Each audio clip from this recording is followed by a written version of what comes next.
Здравствуйте, уважаемые телезрители! В нашу инициативную группу по увековечению памяти и восстановлению доброго имени жертв политических репрессий в Мордовии вошел Павел Евгеньевич Михайлов, ведущий ежедневной информационной программы «Вести Мордовия», музыкант, поэт, сочинитель и исполнитель авторских песен, артист Мордовского государственного национального драматического театра. Павел Евгеньевич, как вы считаете, а вообще можно ли было нашему обществу как-то избежать тех репрессий, которые принесли такой урон и моральный, и численный, и экономический, и вообще культурный нашему обществу? Знаете, машину времени еще пока не изобрели, вряд ли когда-то изобретут, но избежать, наверное, много чего можно было. Можно было избежать войн, можно было избежать тех или иных событий, репрессий избежать можно было бы. Наверное, но все случилось так, как случилось, и на тот момент, если мы говорим о сталинских репрессиях, да, там 30-е годы, люди там, скажем так, сидели не глупые, и, наверное, они иначе, то есть они были для чего-то, эти репрессии, да, выжигание какого-то старого класса, который был уже не угоден, не нужен, безопасность страны, собственная безопасность, да, вождей и так далее. И, наверное, они никак по-другому не видели решение этой проблемы, как просто вот уничтожить целый класс ненужных людей, и поэтому просто без зазрения совести уничтожали все это. Какие-то компромиссы, наверное, могли быть, но мы с вами живем в нынешнее время, живущие тогда, даже сейчас, да, по истечению 80-90 лет, нам уже кажется, что люди, которые жили тогда, они как будто жили, я не знаю, в доисторическом обществе. Каких-то 90 лет прошло, и все так шагнуло вперед. И нам кажется, что сейчас мы все живем более цивилизованно, решаем проблемы как-то цивилизованно, но на самом деле мы также далеки от решения вопросов цивилизованным путем. И, наверное, тогда, на тот момент, другого выхода они не видели. И мне еще кажется, почему-то люди, которые это все устроили, они, не знаю, не могу сказать точно, думали ли они о процветании страны, о безопасности страны, о людях. Наверное, это все-таки были какие-то вот такие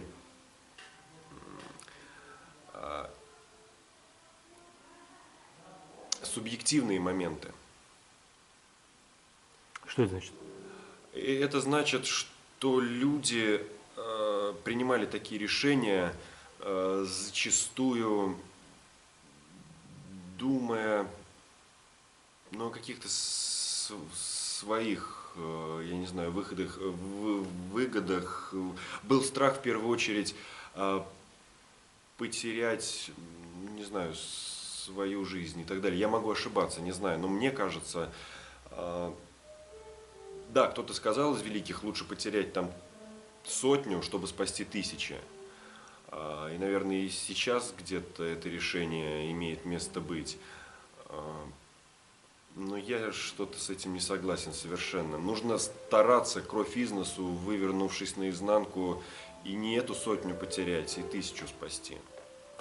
Я не знаю, я не политик, и политика это достаточно сложная тема, но мне кажется, есть миллион решений, вопросов сделать это без крови. А кровь это, мне кажется, самый легкий способ решить любую проблему. Война, кровь, убиение, репрессии, отправить кого-то, убить, застрелить, посадить. Самый простой способ, как мне кажется. Павел Евгеньевич, вы актер и часто выступаете со спектаклями и радуете или заставляете переживать, переосмысливать зрителей, свою жизнь и так далее. И вот, может, вам будет легче ответить.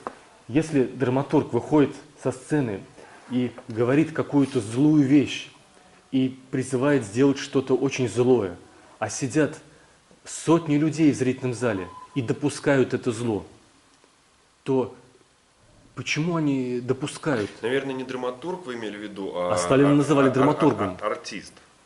Или все-таки тот человек, который написал произведение? И артист, и драматург, но он один. А зрители-то вот почему они допускают это все? Наше общество, почему оно допустило это? Я немножко не понял этого вопроса. Потому что я плохо сформулировал. Почему советское общество допустило вот это уничтожение нескольких процентов населения? Почему оно в этом участвовало, поддерживало? Как мне Руки кажется, поднимало. это великая сила внушения, великая сила оратора, великая сила того человека, который тогда был у руля. Да он был плохой оратор, Ой. Сталин-то. Он был отвратительный оратор. Нет, я согласен, что он не сравнится с немецким оратором того времени, с нацистским, фашистским, там и предшественником его Лениным не сравнится, я имею в виду товарищ Сталин. Но, тем не менее, у него была великая сила убеждений, возможно, построенная как раз на крови, на страхе. И люди, понимаете, до сих пор есть люди, бабушки и дедушки, которые говорили, что нет, несмотря на то, что товарищ Сталин творил различные ужасные вещи, он красавчик, как сейчас любят говорить, он красавчик, вы что, это отец всех народов и так далее. Но, как я считаю, уважение, добытое таким образом, спорно для меня лично. Почему они допустили это? Потому что просто кто-то боялся, кто-то безумно любил, кому-то нравился такой режим. Знаете,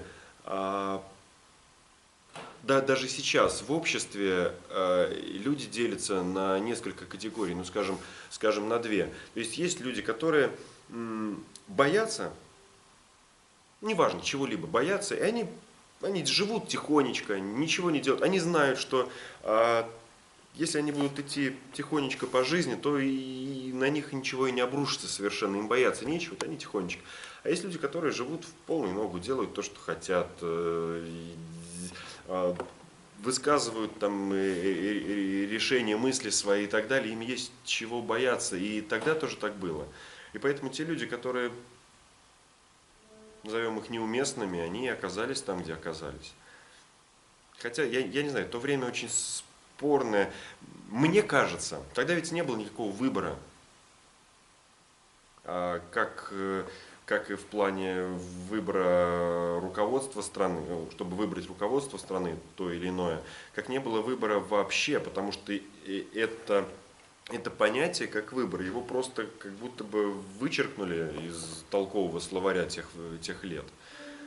То есть так, мы живем либо так, либо не живем, не хотите так жить, значит не живите. И вот те, кто не хотел жить подобным образом, они каким-то образом исчезали, хотя мы все прекрасно понимаем, что вот эти все жертвы политических репрессий и других, они зачастую не были против и ни режима, ничего, просто вот как-то попадались под горячую руку. Тогда же абсолютно любое слово, сказанное кем-либо, про кого-либо, оно воспринималось как приговор.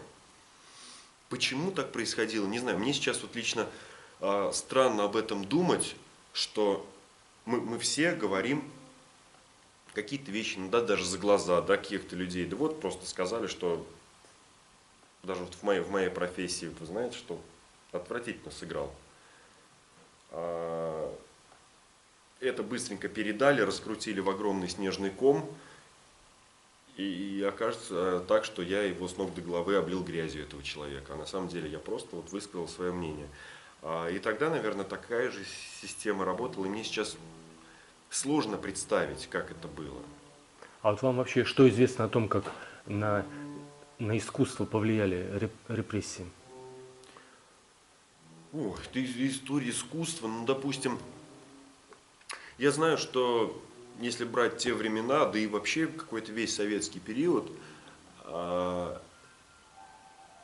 очень огромное количество артистов ушли так в небытие только по одному росчерку пера.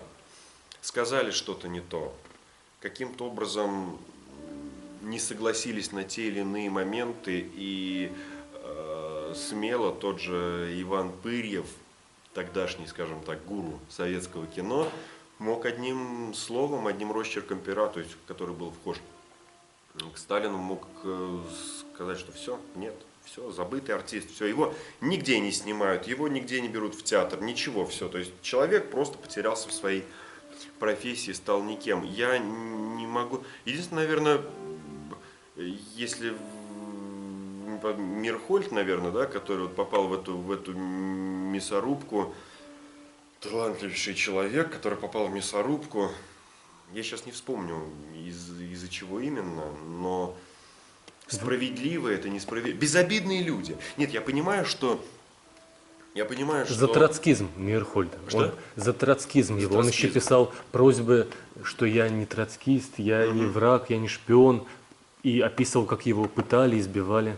И жену его, актрису, красавицу, тоже через несколько дней люди зашли к ней и ее растерзали, Понятно, ее да. тело.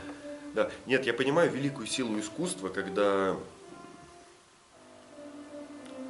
артисты, музыканты, ну, всех, кого можно к артистическому цеху отнести, они, конечно, имеют огромную силу. Силу внушения, поднятия вот этого духа. Если собрать огромную кучку артистов, которые будут, ну, вообще артистов, огромную кучку, можно революцию просто совершить, потому что сила внушения, почему люди приходят на спектакли, они верят в это все. Потому что это идет отсюда, от сердца. Они, во-первых, артисты верят в то, что делают на сцене, пропускают это через себя, отдавая часть зрителю. Если, наверное, все-таки вот те люди, которые тогда у руля стояли, они были хорошими артистами. В каком плане? Артистами в том плане, что они могли вот этот страх, ужас перед чем-то внушить зрителю, то есть гражданам нашей страны того времени. Либо это каким-то образом по-другому случалось. Нет, наверное, все-таки, мне кажется, это просто была такая данность. Просто была данность. Если так не хотите, будет вот так. Просто страх перед чем-то. То есть людей постоянно держали в страхе. Людей постоянно держали в страхе. Вот я имею честь брать интервью на эту тему вот с выдающимися людьми. Я вот и вас тоже, вы очень востребованный человек и творчески талантливый и трудолюбивый. И уже от около 10 человек вот вашего типа я слышал опасения, что Владимир, с вами могут за это что-то сделать. И вам обязательно накажут или... И как вы считаете, почему вот этот страх говорить правду об огромном преступлении против нашего народа, против всех сфер жизни, которые затормозились, до сих пор не ушел, несмотря на то, что Сталин и организаторы террора вот того пика уже там 70 лет назад умерли. И сколько это еще будет продолжаться, вот это опасение, что если я что-то скажу, что было совершено вот такое массовое убийство нашего населения, невиновное, за мной что-то могут сделать. Ну, смотрите, наверное, все-таки мы сейчас можем об этом свободно разговаривать, Я тоже думаю. о деяниях Сталина, об этих репрессиях.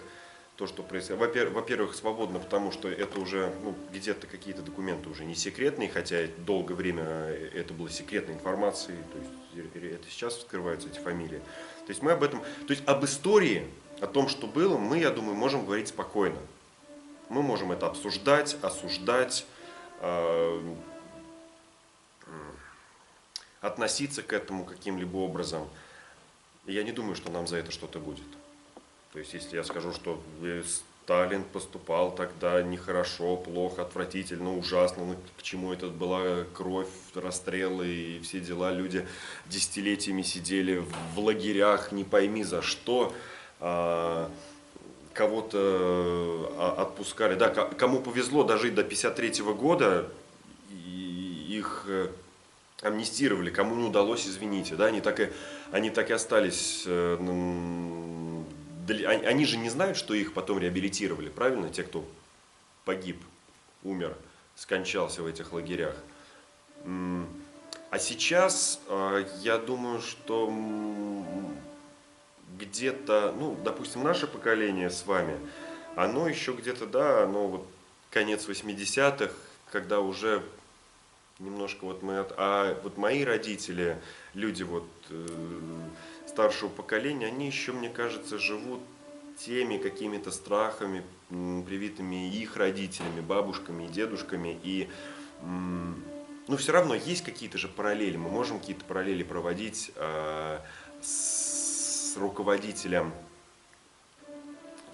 того времени, который репрессии устраивал с руководителем нынешним. Все равно какие-то параллели есть. Ну, это вообще нормально. И, Сравнивать надо всегда со и, всем, в этом и наука. и занавесы, и страхи.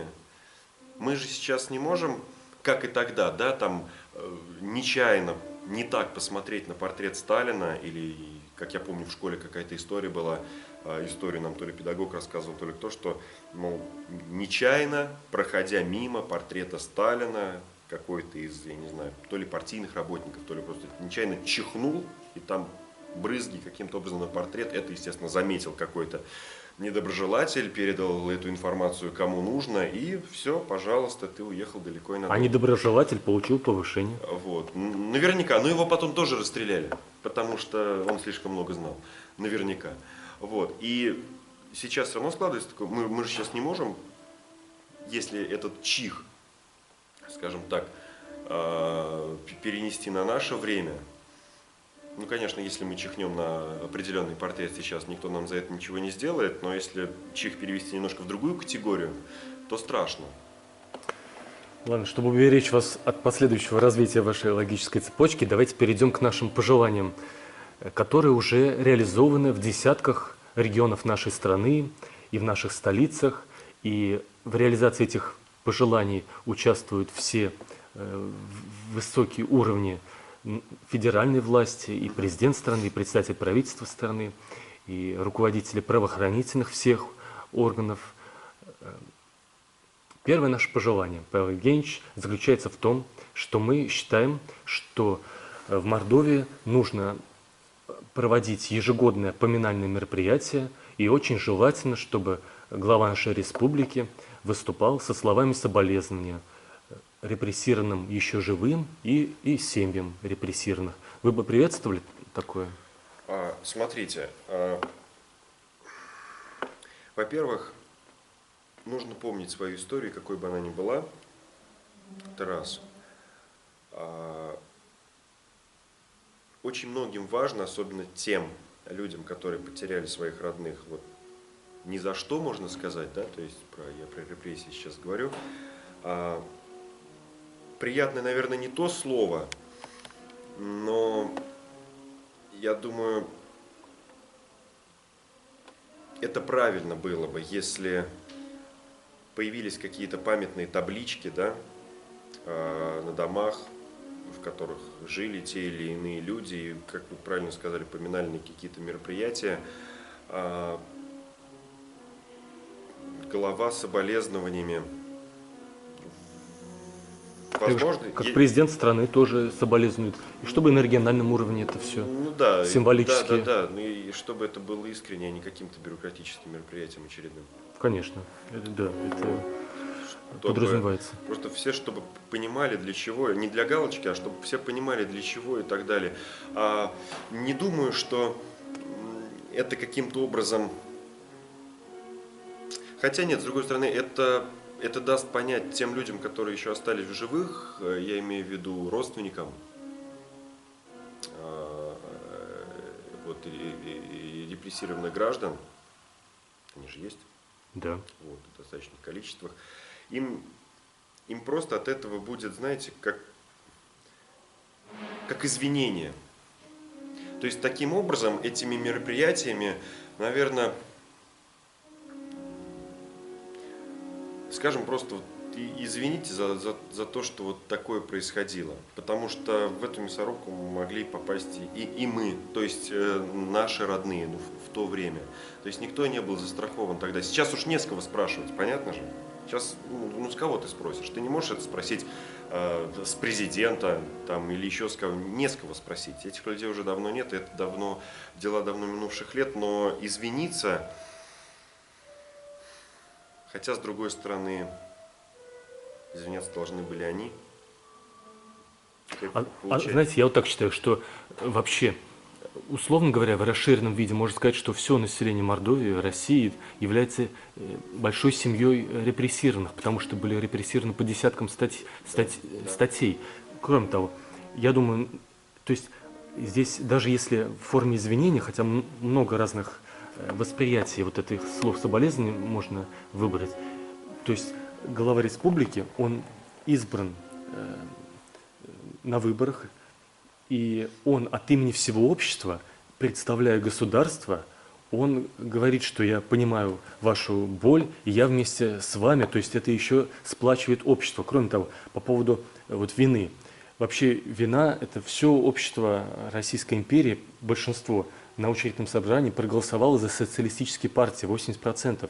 То есть все общество виновато в том, что оно избрало вот этот путь страны с помощью террора к заоблачным целям, которые так не добились. И вот еще, извините, что вас заменяю с собой гости, я считаю, что, допустим, учителя, вот, допустим, я в 9 школе учился, и там наверняка происходили репрессии против школьников и против учителей, и я не считаю, что сегодняшние учителя вот моей школы, они виноваты в том, что их коллеги в 1937 году участвовали в репрессиях, так же, как и сотрудники правоохранительных органов современных, они тоже, естественно, как и врачи, как и учителя, им трудно совсем осуждать. Вот, допустим, я брал интервью у врачей, тоже они говорили, ну, врачей заставляли участвовать в репрессиях. Это ведомство, это можно понять, нельзя требовать от них, прямо чтобы они совсем сказали, что эти врачи были преступники, они участвовали в репрессиях. Так же, как и сотрудников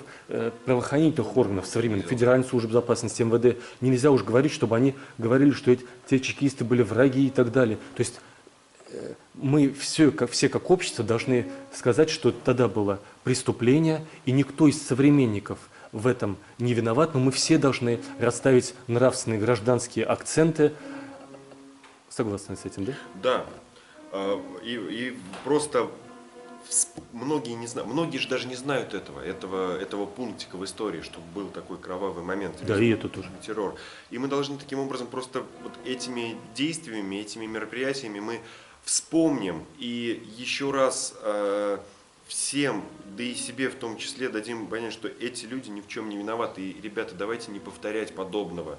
Давайте не повторять подобного, потому что очень страшно, когда вот просто так, ни из-за чего, можно попасть в такую мясорубку, что мало не покажется. Павел Евгеньевич, а вот я сейчас неприлично поступлю, если хотите, как сказать, уйдите от ответа, я бы на вашем месте ушел. Если бы в день, когда Владимир Дмитриевич Волков выступил со словами соболезнования или как-то вот со своей формулировкой, посоветовавшись как-то правильно подать для его соотечественников, жителей Мордовии, и в этот день именно вы были ведущим новостей, как бы вы это подали, эту новость, или как бы вы сформулировали это событие, может быть, как бы вы осветили этот сюжет? Ну, можете не отвечать, может, это... Нет, ну, я скажу, ну, как есть скажу, что я являюсь человеком, который, ну, скажем, новость, ну, исключительно читает. За редким исключением может поправить там под себя что-то, ту или иную новость. Я, конечно, ее скажу так, как есть, так, как будет написано, с другой, потому что я и поменять и свое мнение туда втиснуть не смогу. Государственный канал и все выходящие и исходящие моменты. Но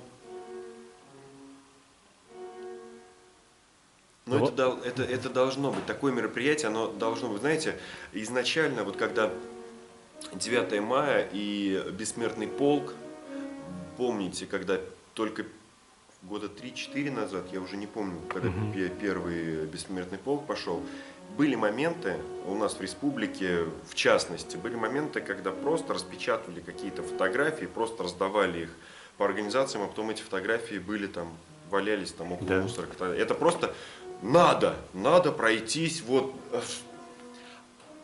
мы себя сами научили, или мы сами поняли, что стыдно так делать, и теперь люди выходят абсолютно искренне и со своими, э, со своим бессмертным полком, со своей фотографией, и не какой-то там левый, не потому что это надо, кто-то сказал, я за это что-то получу, а просто это долг определенный, священный, и я думаю, А я уверен, что все, Владимир Дмитриевич считает, что это он с удовольствием бы произнес бы эти слова, просто он, может быть, не чувствует запроса от общества. Нужно ли это? может быть, Да. я сейчас не могу Он же думать, должен консенсусный быть главой да, республики. да, Но да, вы да. бы как почувствовали, что вообще это красивое событие произошло? Вы бы, когда произносили, как вы думаете, телезрители бы восприняли вот эту новость? Я думаю, они, может быть, сначала бы подумали о том, что телезрители, потому что, ну, я как думаю, Мгм. лучше бы пенсию увеличили, чем вот этими мероприятиями заниматься, но потом все-таки прониклись бы, потому что, вы знаете, меня так порадовало, когда установили памятник герою Первой мировой войны, вот этому солдату, думаю, да ладно, ничего себе, да как так, неужели это возможно? Вспомнили. Мы начинаем вспоминать 812 год, да, Отечественную войну 812 года. Это же все за 70-летний период, это было все вычеркнуто, забыто, не было этого ничего в истории. Вот. Особо. И вот это мы потихоньку начинаем, и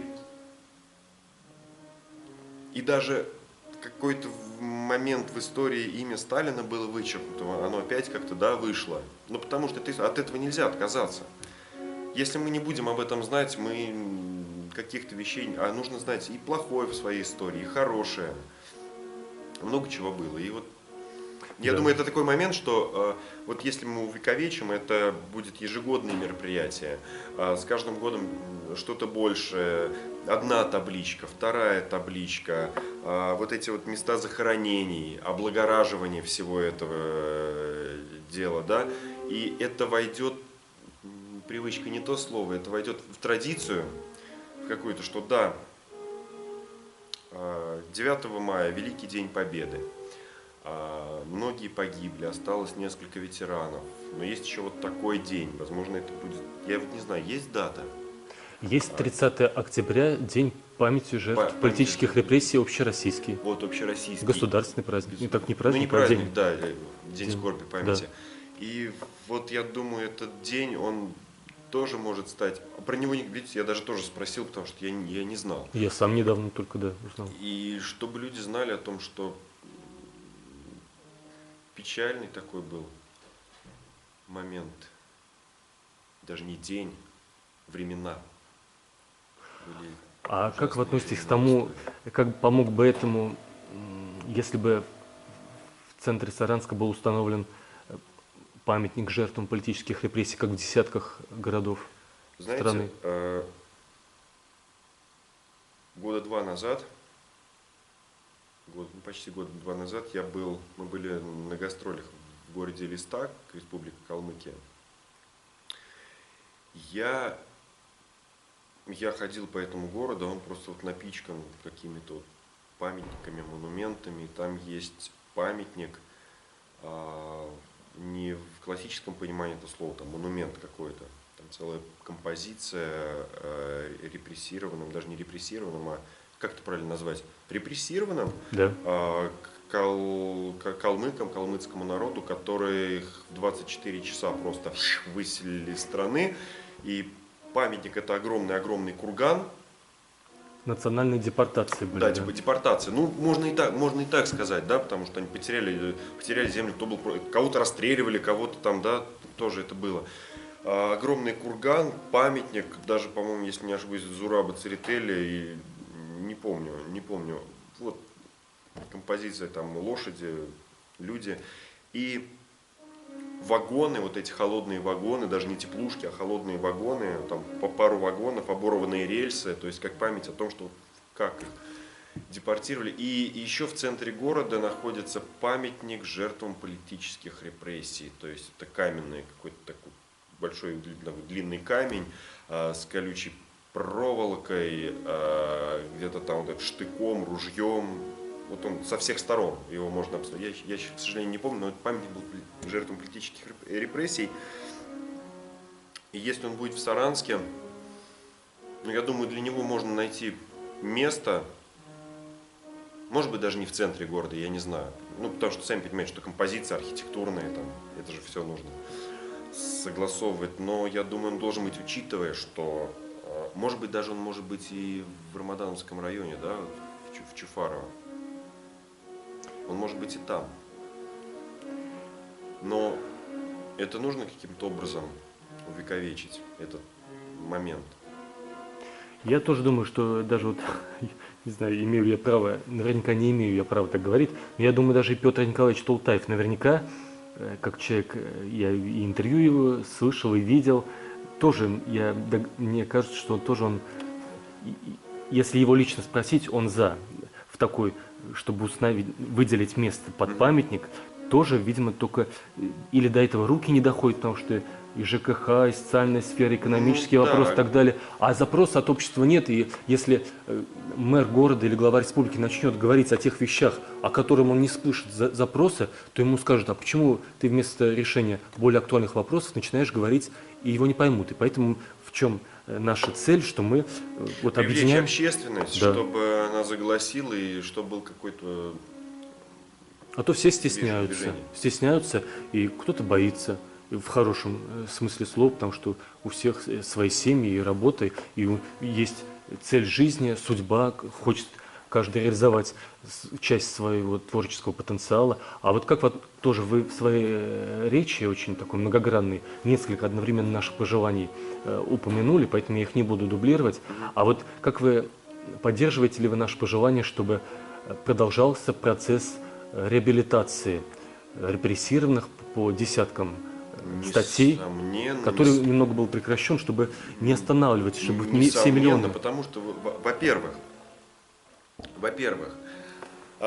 как и то, что посмертно вручают награды, реабилитация репрессированных, ну да, посмертно, как иначе, но тем не менее это доброе имя должно быть восстановлено.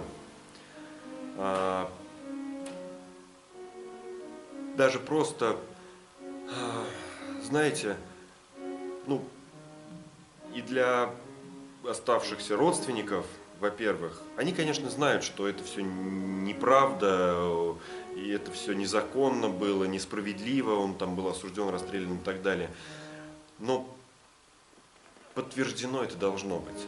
То есть я понимаю, что в нашей стране сейчас огромное количество проблем, которыми нужно заниматься здесь, сейчас, а это все давно было и неважно. Но находить какой-то, я не знаю, отдел, ну нет, есть же, конечно, такие отделы, но потихоньку, понемножку, у нас есть еще огромное количество времени впереди, это никто никогда не забудет. И главное, наверное, мое пожелание, чтобы мы вообще не забывали ничего. Чтобы мы не забывали ни плохого, то, что было в нашей стране, ни хорошего. Чтобы оно все было, чтобы мы могли на этом делать свои выводы. Да. Понимаете, ну, я как актер могу сказать, люди должны смотреть и плохие спектакли, и хорошие. Смотреть хорошее кино и плохое. Слушать плохую музыку и хорошую. Зачем слушать плохое искусство? Зачем? Да. Во-первых, для того, чтобы было с чем сравнить. Понятие очень такое, да, субъективное. Кто-то это считает великолепным, замечательным, кто-то это считает отвратительным, да. Но есть все равно какие-то каноны определенные. В первую очередь, не зная, что такое плохо, ты никогда не узнаешь, что такое хорошо. Вот просто обычная истина. Вот. Угу. А вот такое важное пожелание с точки зрения развития исторической науки, чтобы продолжалось открытие архивов, связанных с репрессиями, несмотря ни на какие нюансы, которые там могут быть. Я, Потому что если, срок государственно обозначенный, он проходит постепенно, с каждым годом он... Нет, я понимаю, Да. если я понимаю, о чем вы говорите, а к тому, что архивы нужны, потому что даже Ученым, да? нет, Или скрывать? нет, не только ученым. Вот смотрите, Мгм. в моей семье никто не был репрессирован. У меня только воевал один дед. Один дед воевал, и, и братья моей бабушки воевали, из которых, по-моему, один только вернулся. Остальные были кто убит, кто без вести пропавший. И как хорошо, что есть такая в интернете штука, как архив, и ты забиваешь там, пишешь имя, фамилию, там примерно из какого села, и вот эти люди находились, там я находил, то есть брата моей бабушки, она сейчас умерла уже, но я ей показывал, что бабушка, смотри, вот твой брат, ой, она говорит, ты правда, вот тогда-то, тогда-то там пропал без вести один, а второй погиб в таком-то, говорит, ой, правда, правда. И вот там вся информация, как в каком полку, кем он был, звание и так далее. И вот эти архивы репрессированных, реабилитации, ну, кто был реабилитирован, за что, почему, по какой статье, не только ученым, но и, знаете, и простым вот иногда посмотришь какую-то там передачу или прочитаешь что-нибудь и заинтересовываешься этой темой, а как было, подождите, то есть это как затравочка, и начинаешь лезть куда-то в архивы, в энциклопедии, словари и так далее. То есть мне кажется, это должно быть задокументировано. Каждая фамилия должна всплыть, напечататься, все должно быть в стопочке, все должно быть по полочкам. А что вы скажете миллионам людей, которые говорят, что вот эти архивы, говорящие, пусть даже правду о нашей стране, они позорят нашу страну, они льют грязь на нашу родину и не дают уважать нашу страну. Вы что им скажете? О, Это же миллионы, десятки миллионов людей. я понимаю, но подождите. Я с этим не согласен. Вот я как сказал, вот оно было, оно было. Я не думаю, что сейчас там миллионы жителей Германии говорят, что нет, забудем все. Рейхстаг до сих пор стоит, извините, они его не сносят. Он до сих пор там весь вот обрушенный, они его и не реконструируют. Он как его бомбили наши, вот он до сих пор таким остался. Я, правда, не был, но вот по картинкам видел. Это их история. Да, там Адольф Гитлер нехороший человек, но он был, и никуда от него не деться. Мы сейчас живем в прекрасной, развивающейся, развитой стране, но это было. И это совершенным образом нас не позорит. Это было, это тогдашние люди. И даже те люди, которые ветераны немецкие, они остались, они прекрасно дружат с нашими ветеранами. Ездят по местам, кого удается, по концлагерям, где кто был и так далее. Почему миллионы жителей нашей страны считают, что те события там, 30-х, 90-летней давности позорят, и давайте поскорее об этом забудем и не будем вспоминать, это ошибочно. А вот у нас Это пожелание неправильно. есть, чтобы в Саранске, в одном из исторических зданий или в нескольких музеях были открыты в начале постоянно действующие выставки памяти жертв политических репрессий, а в перспективе был организован музей памяти жертв политических репрессий. Как вы к этому относитесь? Ходили бы туда? Обязательно. Если отдельно появится музей, это будет просто превосходно. Но пока, мне кажется, это отличная идея. Я совсем недавно был в Кривеческом музее, в новом обновленном Боронина, а до этого я был еще в старом. Я получил такое огромное удовольствие. То есть он, мало того, экспозиции все расширились, то есть появились экспонаты, которых не было в старом музее, потому что все они из запасников вытащили. Но я не нашел ни одной экспозиции, посвященной жертвам политических репрессий. По-моему, там их не было. И если там огромное количество места, и если он даже появится небольшой уголок в Краеведческом музее Воронина, если вдруг как бы это будет возможно и не запрещено там регламентом музея или еще чего-то, то и вот на данный момент там, о отдельном музее, наверное, говорить рано, у нас куча других проблем в Мордовии. Вот о какой-то вот экспозиции, как часть истории, это же часть именно мордовской истории, это же было. Мордовского края. Мордовского края, да. А может, краеведам виднее, может, не было никаких репрессий, может, вы выдумываете все? Я точно не могу ответить на этот вопрос. Но люди куда-то делись, согласитесь? А вот наши пожелания тоже, я согласен с вами насчет того, чтобы открывалась информация о местах захоронения, эти места были благоустроены, и при появлении финансовых и организационных возможностей, как это происходит и во многих странах, и даже в других регионах нашей страны, перезахоронение с почестями, насколько это возможно. И вот как вы относитесь к тому, чтобы, вот, допустим, у нас в Саранске, у богоявленских родников на юго-западе есть 7 расстрельных ям, около 700 останков тел. Там те, кто основывали нашу республику, лежат с расстрелянными черепами, те, кто основывали мордовскую экономику, мордовские все образовательные, культурные учреждения. Там исполнительная власть нашей республики, руководители всех районов и татарская общественность, вымышленная организация. Вот если там возвести мемориальный комплекс памяти жертв политических репрессий. Ну, это опять же не ко мне вопрос, но он... Если мы живем в цивилизованном обществе, и мы же не памятник устанавливаем Сталину, правильно?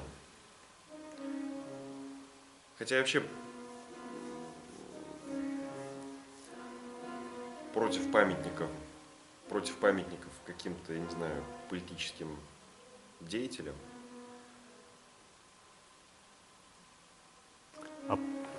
Да. Хотя, с другой стороны, а как же там памятник Юрию Долгорукому там, и тому подобным, да? Против культов вы, в общем, да, против культа вождя. Ну, это понятно, да, но я имею в виду, вот людям, которые совершили какие-то важные исторические перевороты в лучшую сторону, вот им можно поставить какой-то монумент. То есть любым деятелям, которые просто перевернули с ног на голову в хорошем смысле, привели к лучшему чему-то. А их жертвам, которые у нас на юго-западе, у богоявленских родников? Я понял. Да, ну вы... Я про то, что говорю, это же мы не памятник Сталину возводим, нет, а жертвам, и так как мы являемся цивилизованным обществом, мы должны об этом помнить. Будет ли это мемориальный комплекс огромный, будет ли это просто часовенка стоять, будет ли это музей, куда люди будут ходить, ну, там, по билетам или, я не знаю, бесплатно, будет ли это еще что-то, неважно. Главное, чтобы оно было. То это будет место, либо какое-то другое, это уже там нужно решать с администрациями. Но оно должно быть. Просто, понимаете, у нас стоят кладбища, да? На кладбищах захоронены люди, родственники, близкие и так далее. Мы туда приходим, их вспоминаем, поминаем, мы знаем, где вот это все. Это тоже чьи-то родственники, чьи-то люди. И никто не знает, где они. Вроде как бы знают, но это просто земля. На ней уже давно растет трава. Это братская могила, я не знаю. Я думаю, это нужно каким-то образом обозначить. Уважаемые телезрители, в нашу инициативную группу по увековечению памяти и восстановлению доброго имени жертв политических репрессий в Мордовии вошел поэт, музыкант, сочинитель, исполнитель авторских песен, артист Мордовского государственного национального драматического театра, ведущий информационной программы Вести Мордовия. Павел Евгеньевич Михайлов, спасибо вам большое. Спасибо вам.